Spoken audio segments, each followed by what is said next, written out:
네, 안녕하세요. 여러분 오늘 만나서 정말 반갑습니다. 저는 사단법인 대한아동학대방지협회 대표 공혜정이라고 합니다.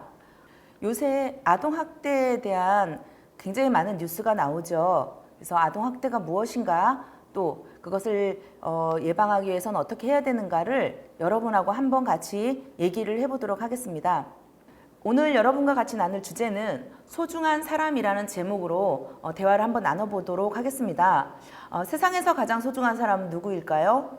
엄마, 아빠, 동생 많이 있겠죠. 그 중에서 누가 가장 소중한 사람인지 한번 오늘 같이 이야기 나눠보도록 하겠습니다. 여러분, 아동은 몇 살까지를 아동이라고 할까요? 보통 초등학교 6학년까지 어린이날 선물을 주니까 초등학교 6학년까지를 어린이라고 하는구나. 그리고 중학교 1학년부터를 청소년이라고 하는구나. 이렇게 생각할 수 있죠. 그런데 아니에요. 아동은 만 18세 미만, 즉 우리나라 나이로 만 17살까지를 아동이라고 한답니다. 그러면 이상하다. 난 중학생인데? 난 어린이날 선물도 안 받는데?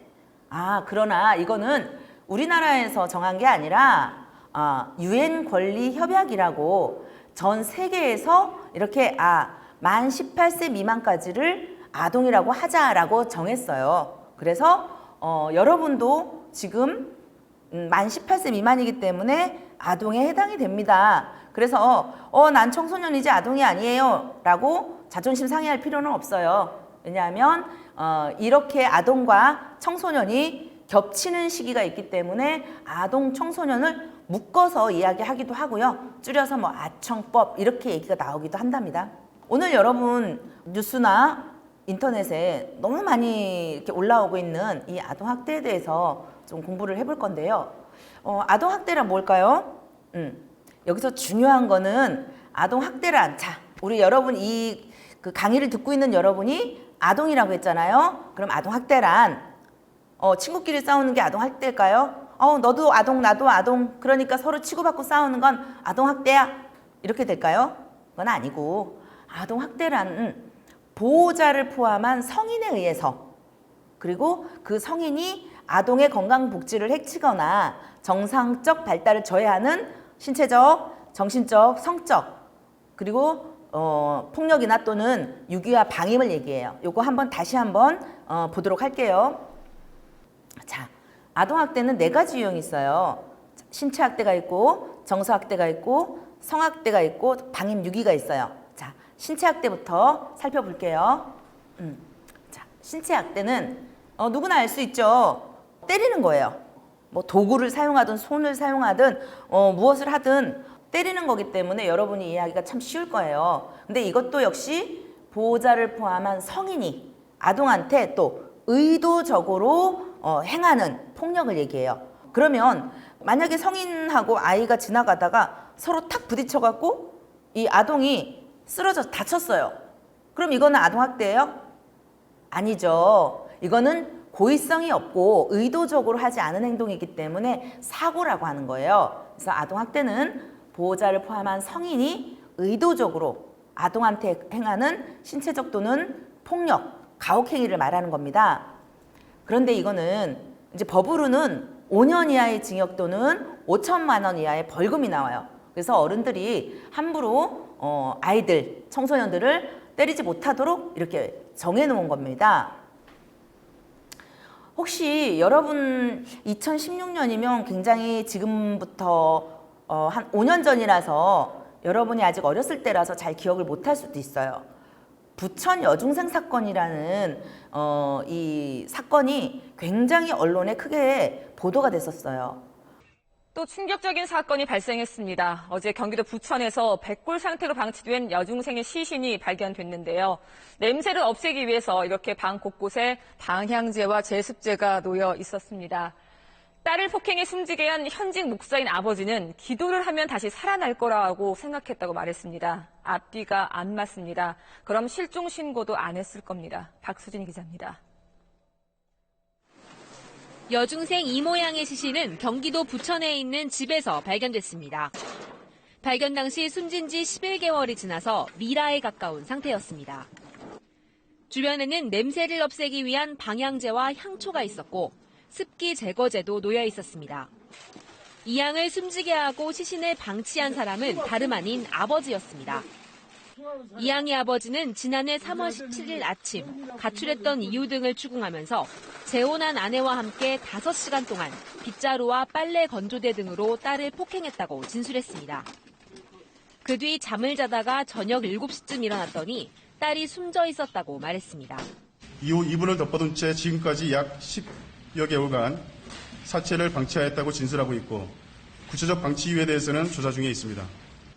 딸의 시신을 방치한 이유에 대해 이 부모는 기도하면 다시 살아날 수 있을 것으로 생각했다고 진술했습니다. 아버지 47살 이모 씨는 독일 유학까지 한 현직 목사이자 모 신학대학교 겸임 교수입니다. 전처가 지난 2007년 병으로 숨진 뒤 지금의 부인과 재혼했는데 자녀 3명 모두 계모와 사이가 좋지 않아서 따로 살고 있었습니다. 숨진 이 양은 계모의 여동생인 이모 집에 머물렀는데 이모에게도 폭행을 당한 것으로 알려졌습니다. 중학교에 갓 올라간 중학교 1학년짜리 이제 여중생이 그 신학 교수, 대학 교수인 그 목사인 그 아버지와 계모로부터 구타를 5시간 동안 당해서 사망한 사건이었고요. 이 여중생을 이제 백골아 만들어 가지고 1년 동안 집에서 놔둬서 이제 백골 시체가 된 거를 경찰이 찾아내서 이렇게 싣고 가는 거거든요. 근데 이 여중생이 4살 때부터 4살 때 엄마를 암으로 잃고 이제 계모가 들어왔을 때부터 아빠한테 극심하게 이제 학대를 상습적으로 당했어요. 그러니까 이유가 뭐냐면 교회에서 헌금통에 손을 댔다. 근데 이 아이는 정말로 헌금통에 손을 대지도 않았고 훔쳐가지도 않았는데 이렇게 자꾸 이 아이를 의심을 해서 버릇을 고치겠다 해서 자꾸 아이를 때리는 겁니다. 그래서 이 아이가 견디다 못해서 가출을 해요.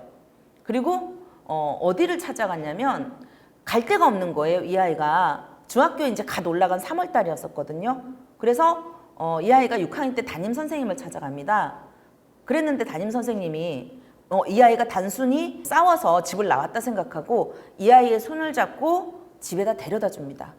그러니까 가출했다 돌아왔다고 해서 그 아빠하고 그 새엄마로부터 5시간 동안을 맞고 이제 숨지게 됩니다. 이런 걸 보면 이 아이의 말을 조금 더 잘 들어줬더라면, 그리고 이 아이가 왜 집을 나올 수밖에 없는지를 단순 가출이라고 생각하기 전에 좀 들어줬으면 얼마나 좋았을까. 또 이 아이도 누군가한테 이 말을 좀 자기가 처한 현실이라든지 학대 사실을 좀 얘기를 했다면 이런 비극을 좀 피할 수 있지는 않았을까, 이런 굉장히 안타까움이 많이 남는 사건이었었어요. 그리고 얼마 전에 남해 여중생 사건도 있었죠. 또 이 여학생도 중학교 1학년이었습니다. 네, 경남 남해에서 13살 딸아이를 폭행해 사망에 이르게 한 계모가 경찰에 검거됐습니다. 계모는 별거 중인 남편과 육아를 놓고 다툰 뒤 폭행했다고 진술했는데 병원으로 이송된 아이의 온몸에는 멍자국이 있었습니다. 최한솔 기자가 취재했습니다. 경남 남해군의 한 아파트 앞입니다. 구급차가 도착했고 소방대원이 다급히 내려옵니다. 뒤이어 누군가 축 늘어진 한 아이를 안고 구급차로 들어갑니다. 쓰러진 아이는 인근 병원으로 옮겨졌지만 이미 숨진 상태였습니다. 오늘 새벽 4시쯤 13살 A양이 자신의 집에서 계모에게 폭행을 당한 뒤 숨진 것입니다. 별거 중이던 A양의 친아버지가 계모의 전화를 받고 집을 찾아가 소방에 신고했습니다. 병원으로 옮겨진 A양은 당시 온몸이 멍자국이었습니다. 계모는 경찰 수사에서 아이를 밀치면서 발로 밟았다고 밝혔고 폭행 몇 시간 뒤부터 상태가 안 좋아졌다 말했습니다. 별거 중으로 인해서 가정 문제가 있었고 아이들 양육 문제라든지 그리고 평소에 말을 잘 듣지 않는다는 이유로 화가 나서 때렸다고. 이 집안에서 이런 잔혹한 범죄가 펼쳐질 동안 이웃 주민들은 별다른 낌새를 채지 못했다고 전했습니다.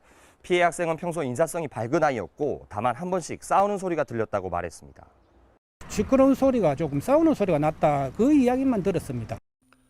경찰은 계모를 아동학대 살해 혐의로 수사하면서 A양에 대한 지속적인 학대가 있었는지와 숨진 딸 외에 나머지 2아이에 대한 범행 등도 조사할 예정입니다. KNN 최한솔입니다. 정말 가슴이 아프죠. 근데 이 여학생 같은 경우도 그렇게 이제 많이 맞아갖고 이렇게 사망을 했는데요. 학교나 친구들은 전혀 사실을 눈치를 못 챘다고 해요. 물론 이제 뭐 아프다, 뭐 말랐다, 뭐 멍자국이 있었다 이렇게 얘기들은 했지만 여학생이 아무한테도 자기 학대 사실을 얘기하지 않은 거예요. 그러니까 사실 뭐 넘어져서 다쳤을 수도 있고 부딪혀서 다쳤을 수도 있잖아요. 본인이 얘기를 안 하면 발견하기 어려운 게 아동 학대거든요. 옆에서도 사실은 아무리 주의를 기울여서 봐도 본인이 아니라고 하면 그걸 어떻게 개입을 못 할 수도 있어요. 근데 이 여학생도 상당히 오랫도록 몇 년 동안 지속적으로 학대를 당했었는데도 불구하고 자신이 학대를 당하고 있다는 사실을 아무한테도 얘기를 못 했습니다. 왜 그랬을까요? 그건 조금 이따가 다시 한번 얘기를 할게요. 자, 이런 신체학대 외에도 정서학대가 있어요. 이게 역시도 보호자를 포함한 성인이 아동한테 행하는 건데요. 이제 여러분도 뭐 정서학대하면 아시죠? 어느 정도는 언어적으로 언어적 폭력을 한다거나 또 이제 비현실적인 기대. 뭐 나는 뭐 반에서 중간밖에 못 하는데 뭐 다음번에는 뭐 1등 해야 돼 하고 막 때린다거나 아니면 막 폭언을 한다든가 너 바보야 뭐 이런 식으로 강요한다든가 이런 것도 다 정서학대에 해당이 되는데요. 자, 이렇게 얘기를 하면 굉장히 상처받는 친구들이 있을 거예요. 나 정서학대 당하는 거 아니야? 막 이러면서. 근데 이 정서학대는 이렇게 이제 처벌을 받기도 하는데요. 요거 한번 볼게요. 뭐 여러 가지는 다 이해가 가죠. 원망, 거부, 뭐 잠을 재우지 않고 벌거벗겨 쫓겨나고 뭐 비교하고 차별하고 편애하는 거. 정서학대다 하는데 가정폭력을 목격하게 하는 것? 이것도 정서학대일까? 맞습니다. 여러분 혹시 부모님이 막 심하게 말다툼하는 걸 혹시 본 적 있어요? 그때 기분이 어때요? 또 저러네 이러는 거는 그 집이 가정폭력이 만연했다는 거고요. 부모님이 정말 심하게 싸우거나 그러면 어떤 생각이 들어요? 이혼하면 어떡하지? 막 이런 생각 들지 않으세요?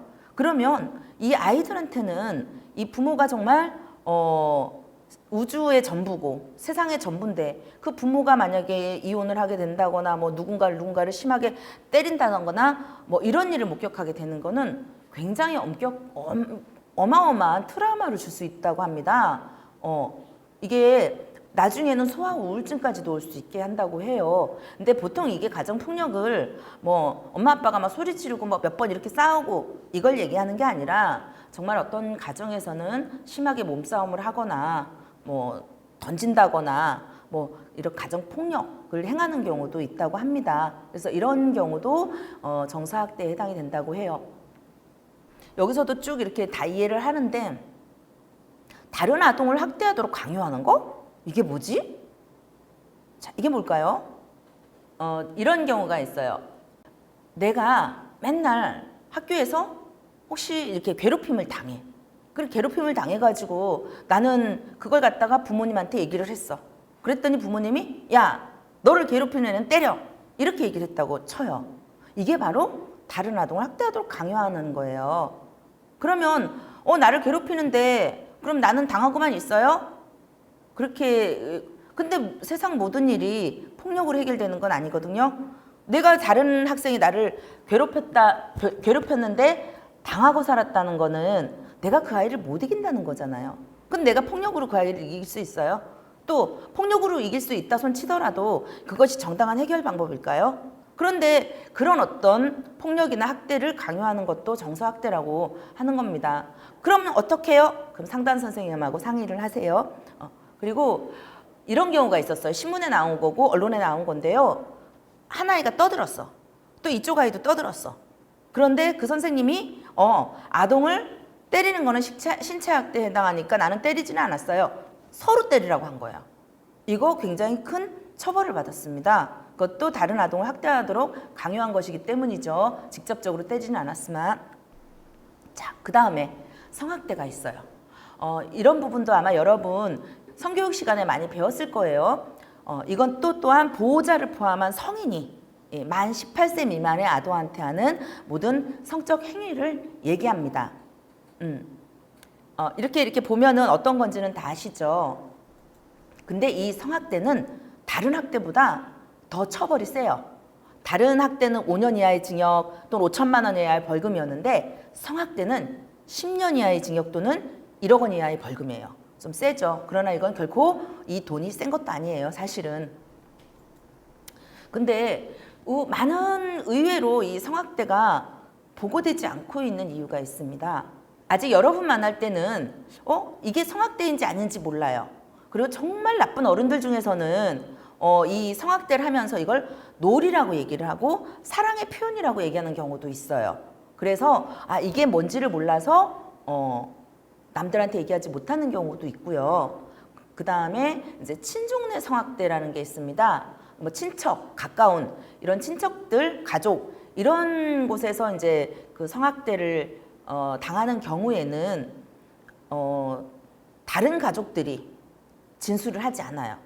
그냥 이게 이런 그 친족 성학대가 알려지면 집안 망신이다 이렇게 해가지고 입을 다물고 있도록 말하고 진술하지 않도록 회유를 하는 경우가 되게 많습니다. 그래서 이제 묻혀지는 경우도 있어요. 그래서 이런 여러 가지 우리나라 나름대로 외국하고 다른 우리나라의 어떤 문화적인 이런 환경 때문에 이 성학대가 제대로 보고가 되지 않거나 신고가 되지 않는 경우도 있습니다. 여러분, 그런데 이 디지털 성범죄 많이 들어보셨죠? N번방, 박사방 이런 얘기 들어보셨나요? 아마 성교육 시간에도 이런 디지털 성범죄나 그룹 성범죄에 대해서 배웠을 건데요. 한 번 더 얘기를 해볼게요. 디지털 성범죄는 뭐냐면 직접적인 성적 접촉이 없어도 이제 몰래카메라 있잖아요. 그래갖고 이용해서 상대방 동의 없이 신체를 촬영하고 또 그걸 갖다 유포를 해. 그 다음에 뭐 SNS 같은 데 올려요. 이런 거를 디지털 성범죄라고 합니다. 근데 이 디지털 성범죄가 나도 모르게 당하는 경우도 있고요. 또 하나가 내 부주의함이나 호기심 때문에 당하는 경우도 있어요. 그래서 이 SNS에 굉장히 호기심이 나서 얼굴은 싹 가리고 몸만 이렇게 찍어가지고 부계정을 이용해서 올리고 난 줄 전혀 모르겠지? 하하하 하고 재밌어 했는데 그거를 알아내서 협박이 들어오는 경우가 있습니다. N번방 같은 경우도 그런 방법을 많이 썼다고 해요. 그리고 호기심 어린 이 청소년들한테 너 몸을 찍어서 좀 보내주면 나랑 바꾸자. 아니면 보내주면 문화상품권을 주겠다. 뭐 이런 식으로 굉장히 끊임없이 유혹을 해서 뭐 요 정도는 괜찮겠지 해서 몸의 한쪽을 찍어서 보내는데 너 어디 학교 다니지? 어느 집이지? 나 이거 유포할 거야. 그러니까는 더 그 센 거를 더 벗고 보여줘. 뭐 이런 식으로 하는 경우가 나중에 큰 범죄까지 연결되는 경우가 많았었고요. 또 하나가 이 디지털 성범죄의 피해자도 있지만 가해자도 10대인 경우가 있었어요. 그러니까 아동인 경우가 있었죠. 그러면 요번에 만 19살의 구청 공무원이었던 사람이 그 몇 년형 받은 줄 아세요? 그 N번방에서는 42년을 조주빈이라는 사람은 받았지만 그 사람은 같이 있었던 사람도 20년형인가 받았어요. 인생의 가장 황금 같은 시기를 그 잘못된 호기심, 잘못된 것 때문에 인생을 망쳐버리는 경우도 있었습니다. 굉장히 조심해야 돼요. 이거는 전혀 재미있는 놀이가 아니랍니다. 그리고 그루밍 성범죄라는 게 있어요. 그런데 이게 문제가 뭐냐면 이게 나쁜 사람으로 접근하지 않는다는 거예요. 이 사람들은 좀 외롭거나 혼자 있거나 쓸쓸해 보이거나 또 호기심이 많거나 이런 그 여자아이나 혹은 남자아이 지금의 아마 이제 10대 초반 이런 아이들을 물색을 합니다. 물론 10대 중반도 해당이 되겠죠. 그 다음에는 이렇게 대화를 막 해요. 보통은 어린 친구들이 함부로 남을 만나거나 믿지는 않아요. 그러니까 이제 어떤 요새 이제 SNS 이런 걸 통해서 채팅 이런 걸 통해서 굉장히 신뢰를 얻기 위해서 고민도 들어주고 하면서 특별한 관계를 형성을 합니다. 그리고 나서 저 믿을 만한 사람이다라고 생각이 되면 누구도 너를 이해하지 않아. 나밖에 없어. 부모 형제도 너를 이해하지 않아. 친구들도 사실은 너를 그렇게 좋아하지 않아 하면서 이게 고립을 시키는 거예요. 그 다음에 그 어른을 싹 믿게 만든 다음에 그 다음에 성적인 관계로 형성을 합니다. 그리고 그렇게 얘기를 하죠. 이건 우리가 사랑해서 하는 일이야. 이거는 우리끼리만 아는 비밀이야. 라고 얘기하면서 어떤 성적인 관계를 형성을 해요. 그 다음에 이걸 계속 유지하기 위해서 어떻게 해요? 협박을 해요, 이제. 너 나중에 이거를 니네 학교에 올릴 거야. 니네 학교의 아이들한테 다 뿌릴 거야. 네 카톡, 단톡 친구들한테 다 알릴 거야. 이렇게 해서 그냥 그 성적인 관계에서 성적인 노예가 되도록 계속 통제하고 유지를 하고 있는 거예요. 그래서 이 그루밍 성범죄가 정말 자기도 모르는 사이에 그런 어떤 성적인 노예 관계가 이렇게 유지가 되기 때문에 이거 굉장히 조심해야 돼요. 물론 모든 사람을 다 의심할 수는 필요는 없어요. 하지만 이게 뭔가 조금 내가 생각해도 좀 이상하다 그러면 누군가한테는 말을 할 수 있어야 돼요. 어떤 사람이 나한테 이런 제의를 해왔어. 어떤 사람이 나한테 이렇게 뭔가를 좋은 걸 사줬어. 나 아직 어린데 무슨 명품을 사줬어. 뭐 이런 식이면 이런 부분에 대해서 의심보다는 누군가한테 이런 일이 있었다라는 거를 말할 수 있어야 돼요. 부모님이 되든 선생님이 되든 친구가 되든 이렇게 얘기를 해서 내가 잘못된 판단을 하지 않도록 그리고 그런 그루밍 성범죄의 덫에 빠지지 않을 수 있도록 누군가한테 얘기를 해서 노출을 해야 된다는 거 여러분 꼭 이거는 기억을 하셔야 돼요. 그리고 이 그루밍 성범죄는 모르는 사람이 그런 경우도 있지만 어떤 SNS 상으로 접근하는 경우도 있지만 뭐 옆집 어른일 수도 있고요. 나하고 아는 사람일 수도 있고 부모님과 아는 사이일 수도 있어요. 그렇기 때문에 어떤 성적인 관계를 형성하기 위한 시도를 하면 반드시 누군가한테는 얘기를 하고 상담을 하셔야 됩니다. 또 방임육이라는 게 있어요. 이제 보호자가 또 이것도 보호자가 만 18세 미만의 아동한테 양육 및 보호를 소홀히 하는 행위예요. 그래서 아이들이 정상적으로 자랄 수 없도록 하는 행위인데 그리고 또 이제 보호자가 아동을 보호하지 않고 버리는 것을 육이라고 해요. 자, 그럼 방임에는 물리적 방임, 교육적 방임, 의료적 방임이 있는데 물리적 방임은 그야말로 의식주 여러분 아시죠? 의식주를 제공하지 않는 행위를 얘기해요. 위험으로부터 아동을 보호하지 않는 행위. 즉, 밥을 안 해줘요. 집을 진짜 사람이 누울 수 없을 정도로 막 쓰레기처럼 치우지도 않고 쓰레기집에서 살게 해요. 이런 거 정말 물리적 방임이거든요. 근데 여기서 하나 여러분 엄마가 밥 안 해줘요. 그럼 이거 물리적 방임으로 인한 학대 아닌가요?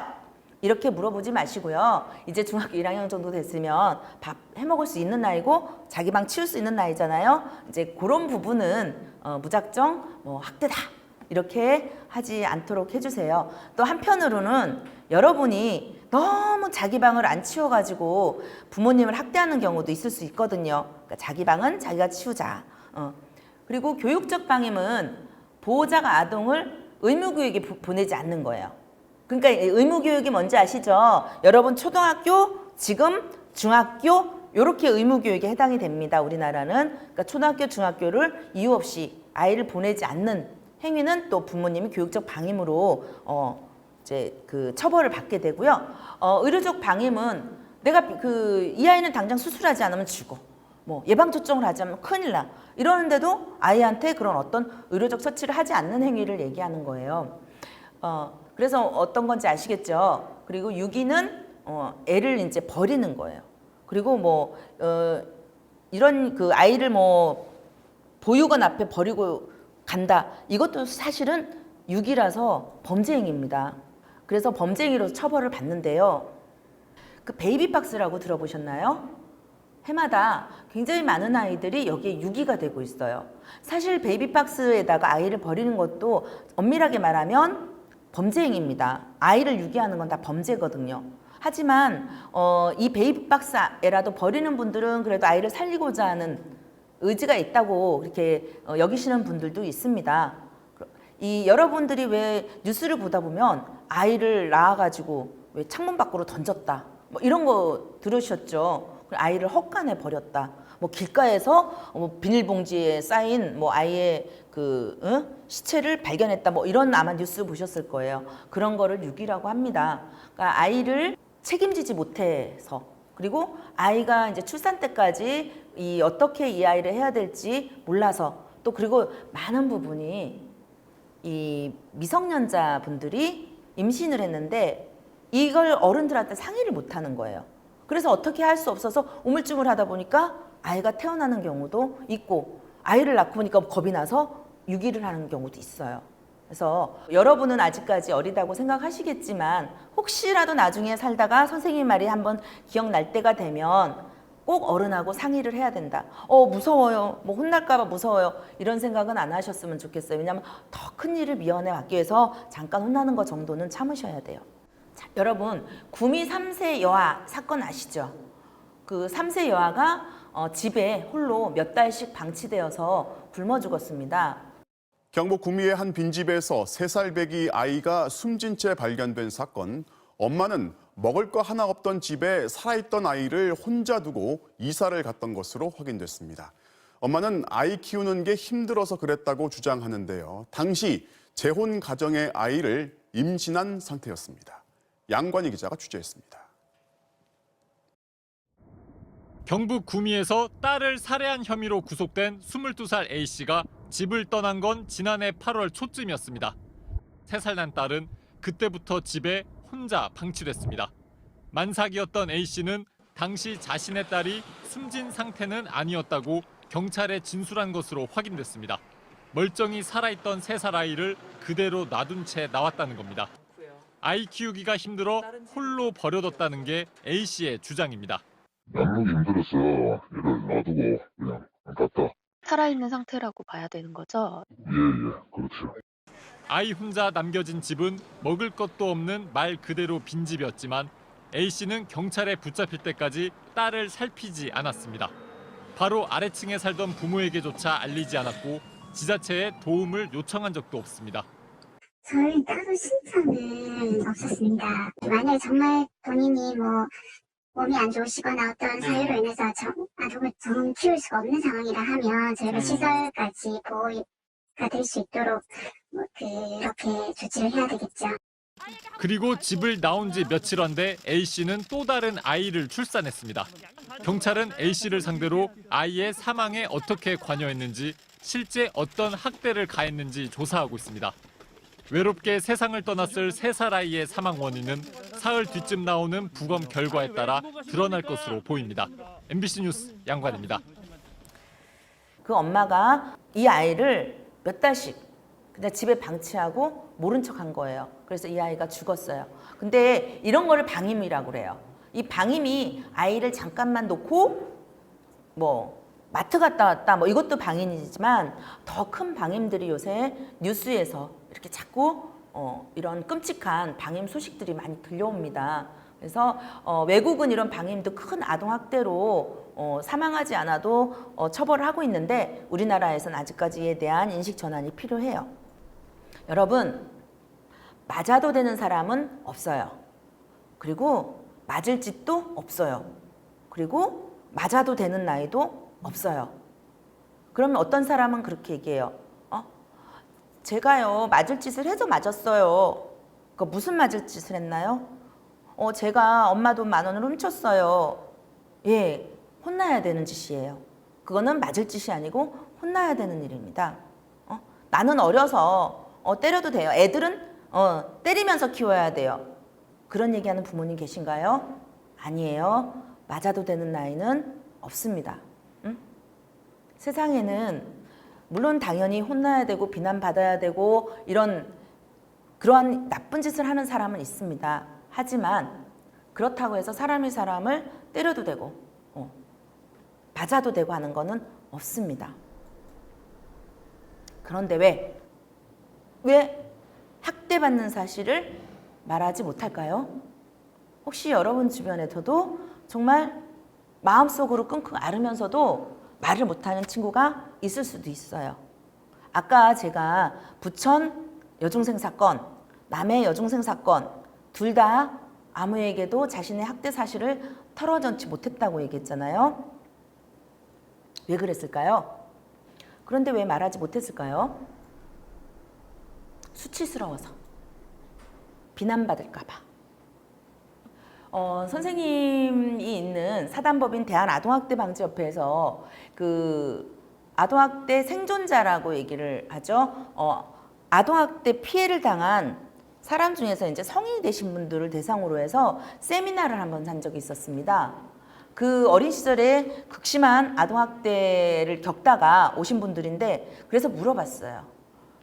왜 아동학대 당했을 때 그 당시에 사람들한테 그 말하고 도움을 요청하지 않았나요? 그랬더니 이런 여러 가지 사실을 말했어요.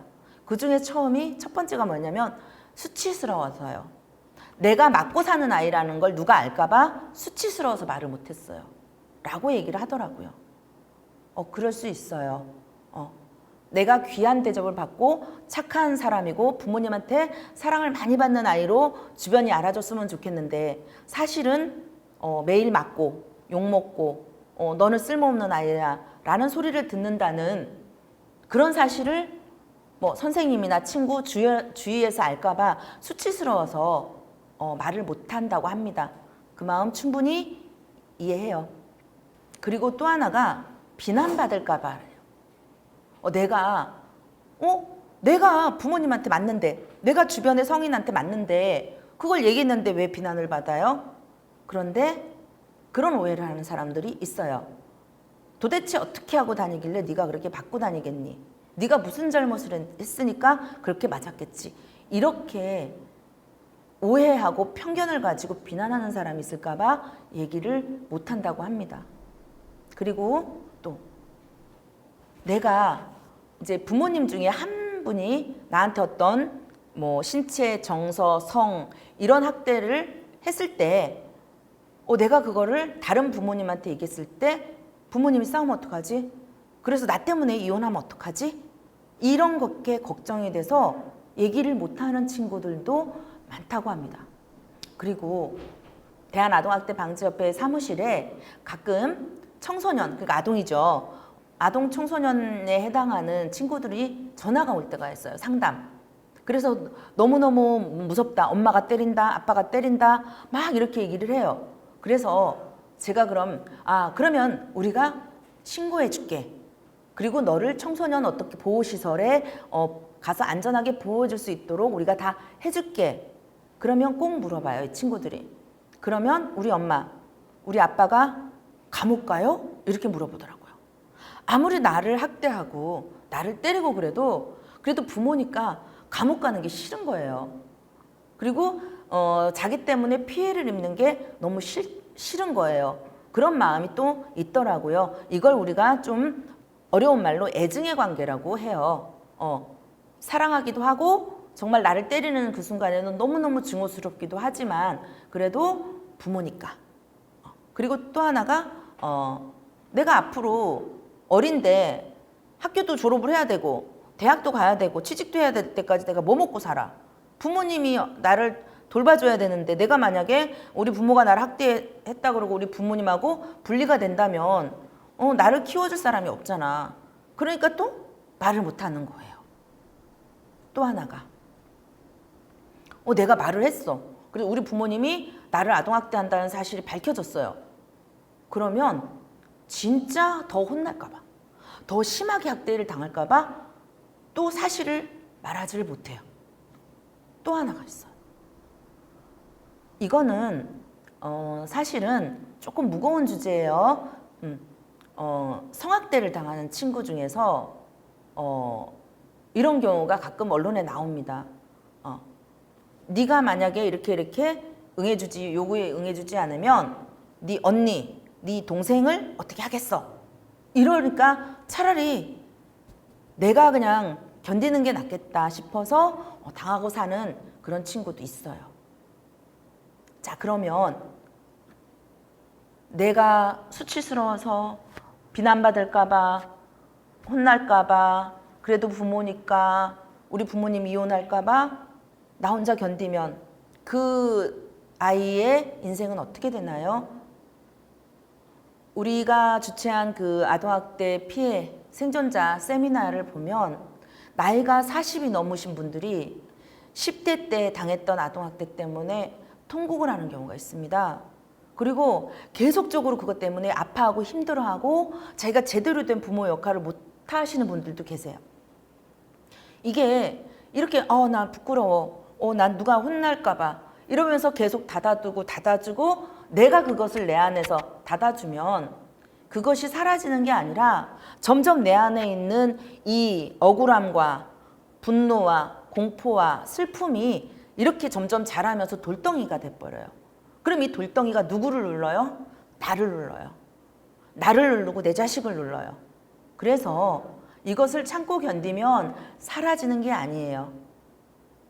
만약에 내 주변의 친구나 혹시 또 나가 혹시 아동학대를 견뎌내고 있다면 그 견딤으로 해서 모두가 행복해지는 게 아니라 내 인생이 너무 힘들어지고 또 가족도 힘들어진다는 거를 여러분은 아셔야 돼요. 그래서 여러분이 이런 아동학대가 있다면 이렇게 얘기해주고 싶어요.